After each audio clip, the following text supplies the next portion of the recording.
नए भारत के नए कानून। देश भर में नए कानूनी प्रावधान चर्चा का विषय बने हुए हैं। वर्तमान सरकार ने पुरानी भारतीय दंड संहिता एवं भारतीय दंड प्रक्रिया संहिता में कुछ बदलाव के साथ साथ कुछ नए कानूनी प्रावधान किए हैं। इसकी जानकारी जन जन तक पहुंचाने के लिए बैठक कर सोशल मीडिया व कई तरीकों से लोगों को जानकारी देकर जागरूक किया जा रहा है। इसी क्रम में सीतापुर जिले के थाना रामपुर कला परिसर में नए कानूनों की जानकारी एवं त्योहारों को लेकर पीस कमेटी की बैठक का आयोजन किया गया। बैठक में एएसपी प्रवीण रंजन, क्षेत्राधिकारी सिधौली आलोक प्रसाद व थाना प्रभारी रामपुर कला नवनीत मिश्रा की उपस्थिति में बैठक की गई। बैठक में क्षेत्र के संभ्रांत व्यक्ति, जनप्रतिनिधि व आमजन भी उपस्थित रहे। गोष्ठी में सर्वप्रथम क्षेत्राधिकारी सिधौली आलोक प्रसाद द्वारा लोगों को संबोधित करते हुए नए कानूनों के बारे में विस्तार से जानकारी दी गई।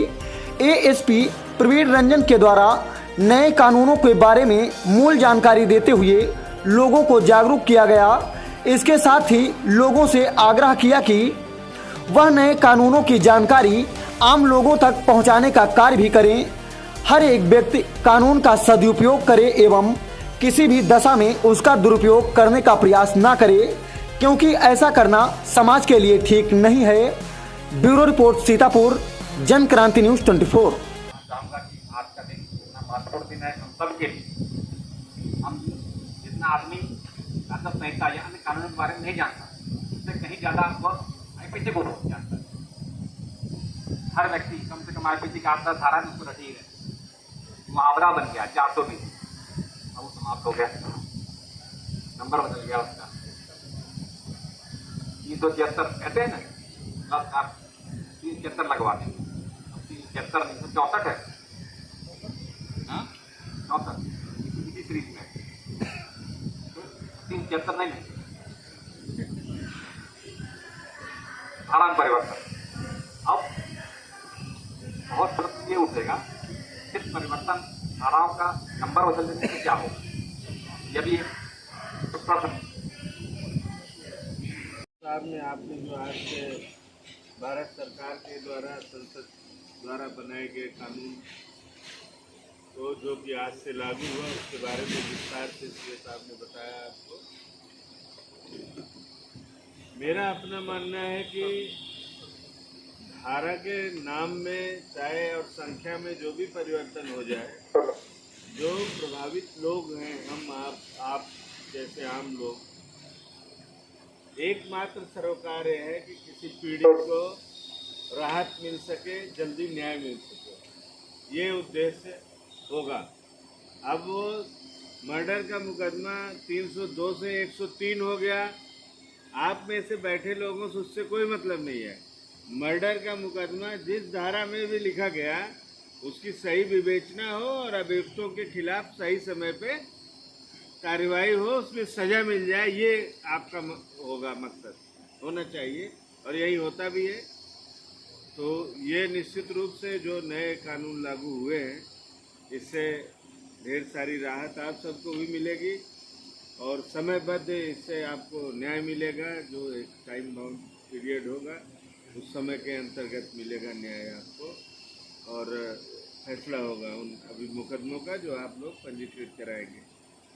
दूसरी बात, कुछ चीज़ें ऐसी जोड़ी गई, जैसे पहले आत्महत्या का प्रयास करने का जो था धारा थी, वो हटा दी गई थी।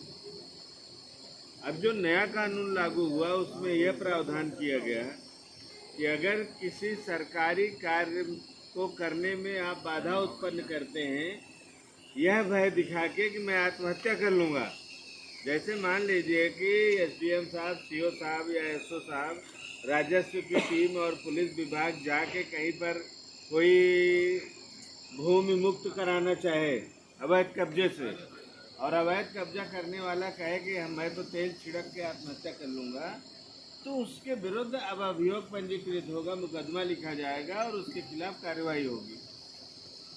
इस तरह की अगर धमकी देगा और प्रयास करेगा तो इसी तरह के ढेर सारे ऐसे छोटे छोटे प्रावधान किए गए हैं जिससे आम आदमी को राहत होगी।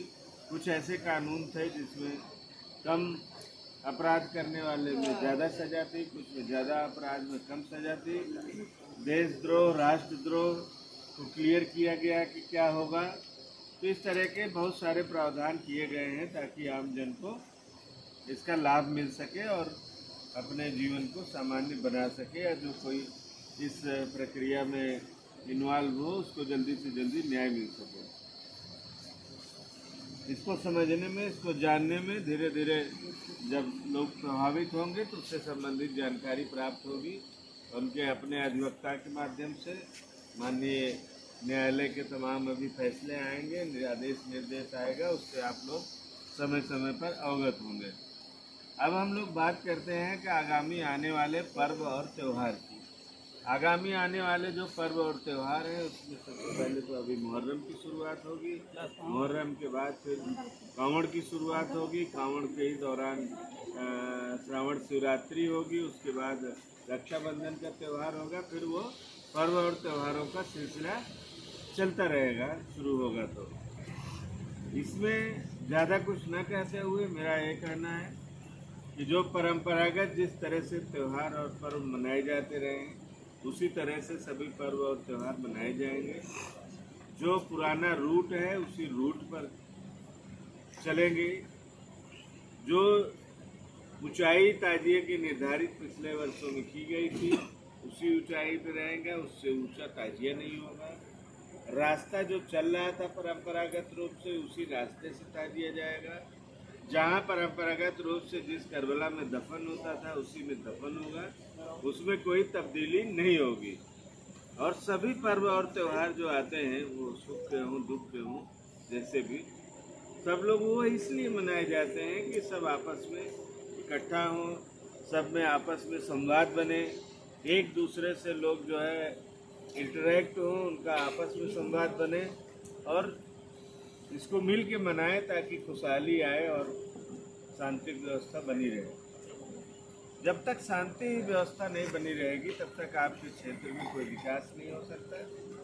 विकास की सबसे पहली शर्त है कि कानून व्यवस्था की स्थिति सामान्य हो, शांति बनी रहे, अमनो अमान कायम रहे। जब आपके क्षेत्र में अमनो अमान कायम रहेगा तभी आप अपना खेती बाड़ी अच्छे से करेंगे, अपना रोजगार बढ़ाएंगे, आपके बच्चे पढ़े लिखेंगे, आपके क्षेत्र की उन्नति होगी, खुशहाली आएगी। आपका क्षेत्र खुशहाल होगा तो प्रदेश खुशहाल होगा और देश में खुशहाली आएगी। इस तरह से तो सभी लोग आपस में मिल के एक दूसरे के पर्व और त्यौहार को अच्छे से मनाएं। सब लोग कोई भी नियम कानून का उल्लंघन करने का प्रयास करने के बारे में सोचे भी नहीं। यदि आप नियम और कानून का पालन नहीं करेंगे तो उसके लिए फिर हमारे पास और भी इंतजाम है, हम फिर सख्ती करेंगे और आप फिर परेशान होंगे। इसलिए मेरा अनुरोध है आप सबसे, जो परंपरागत जिस तरह से सभी पर्व त्यौहार मनाए जाते रहे उस तरह से आप सब मनाइए।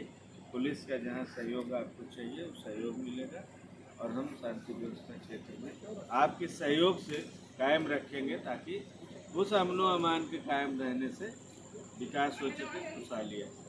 बहुत बहुत धन्यवाद। क्या चौकीदार भी चाय नहीं मिल पाई सबको? कोई बात नहीं।